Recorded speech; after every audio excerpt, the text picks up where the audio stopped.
Hello and welcome to this discussion on technology in the law. My name is Kirsten Maslin. I'm Head of Government and Academic at Thomson Reuters Legal. Thomson Reuters provides information and know-how, such as in Westlaw, Practical Law and LawTel, and also software solutions to lawyers all around the world. Before my current role, I worked as an editor for Practical Law and I wrote content on predominantly public procurement law. And before that, I was an in-house lawyer in the public sector.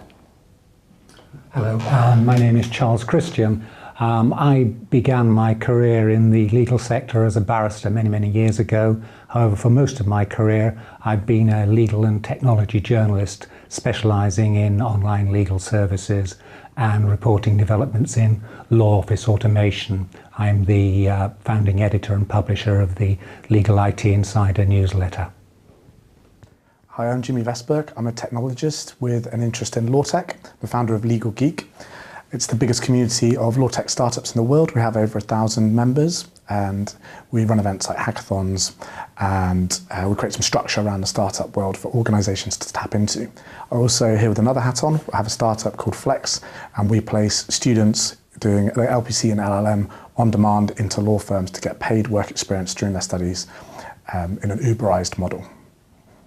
Hi, I'm Matt Worley. I'm part of a new venture from the Big Four, EY Legal, which is a new law firm being set up by EY in 2014. I'm a legal risk specialist. I'm also not a lawyer. I have spent about 12 years working in the legal profession in knowledge management, operational and risk roles. I've built contract robots, set up a legal risk practice for a city law firm, and now I'm building out legal risk solutions as part of EY Law. Today we're talking about technology and how it's impacting in the delivery of legal services.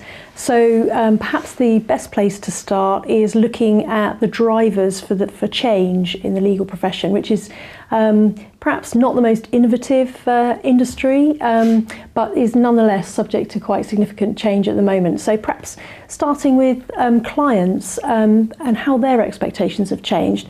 What are clients' priorities when they look for a legal services provider, and how have those changed over time? I've seen this from both sides actually. Part of my career I spent with a big global bank on the client side, and part of my role there was to work with law firms to improve the value add that they would deliver.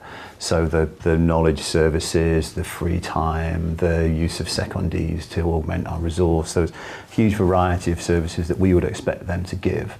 And I personally put a lot of effort into talking to different departments within the law firm. So talking to the professional service lawyers, talking to the knowledge management know-how teams to explain to them what we expected from them so that we could improve our service delivery to our business. That journey has carried on. Since I left the bank and moved to private practice to the city firm. Actually there's been a greater pressure, mainly driven through costs and through the expectation that if you spend X amounts, you should get a certain amount of value-added services, and through a greater scrutiny from the business on in-house departments, in-house legal departments spend. Because that scrutiny translates into pressure on the law firm side to deliver the same level of service, the same level of risk management, but at a lower cost and more quickly. The whole point that clients are driving change I think is really interesting. I think it's a bit sad that the legal profession is reactive to the client driving that change rather than innovative first. Mm-hmm. And I think there's a wave of change though where law firms are actually that driving a change is creating a culture of change that law firms are being more innovative. So there's that rise in general counsels. I think the number of lawyers employed in general counsel has doubled since 2000. They're a lot more commercially aware, they're driving a lot of change. But actually when you look at what's happened in America, right down at the kind of high street level where the disruptions happened, it's the commoditized, downloadable legal docs that have really driven a change for efficiency on the high street. And I think like any high street business, that's going to change a lot. So it's happening right across the spectrum, but that innovative culture is now happening. And the legal profession has been slow to innovate, but now it's having to be quick, and you don't have to look far. We have a bit of a crystal ball now, I think, looking at fintech, what's happening in financial services. And you can see health tech, and London particularly being a global leader in fintech, that's coming forward to law tech now, I think. That's a really interesting point about the commoditized end of the legal services market and how that's changed? I mean, would you say that that's really impacting the larger law firms, or is that more the kind of the other end of the market? It's more the other end of the market, and I think it is worth noting that these changes are not just commercial firms, city firms, it's all the way to the high street. I mean, the example that always strikes me is conveyancing. A lot of law firms, once you're out of London, still work on an old-fashioned 9 till 5, closed at weekends type approach. Most important transaction in your life is buying a house. You can't get the information. The firms that are starting to break away and make an impact are those that are able to offer online portals, online updates. You know, you buy something from Amazon, you can log on at any time, where's my parcel? It can tell you. You can't find out what the status is in buying a new home.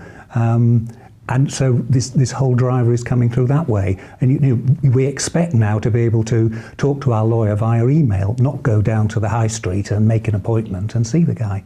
And the conveyancing thing, I think the government has almost been a driver in that sense, and the land registry is online, it's digitalised that infrastructure, which is allowing those technologies to come into place in the conveyancing particularly. And so volume business, it's a very set process that should lend itself very well to the change and innovation. Yeah. So yeah, picking up the point about the in-house lawyer and having those legal experts embedded in the client necessarily means that they're demanding perhaps a service in a different way, perhaps being able to disaggregate parts of that service and seeing how different elements of it can be provided in another way. There's been a lack of innovation and change in the legal profession, I think, generally for the last 100 or so years. And what I've seen actually is that within the in-house legal department, within the clients of the law firms, actually there's a much greater and more urgent need to change and to innovate, because they're at the cutting edge of what the business are expecting. They're at the cutting edge of the budgets and being given greater responsibility for external law firm budgets. And they are in a position now where they can't recruit any more people. They can't spend more on external legal fees because they get questioned on all of those. In my section, financial services, the regulators are scrutinising everything they do. The cost of litigation and expenses is absolutely huge, and they need to find ways of managing the resource that they need for the legal work, but also to use new methods of working out where the risks are, so they can actually decrease the amount of crisis management that they have to pay for.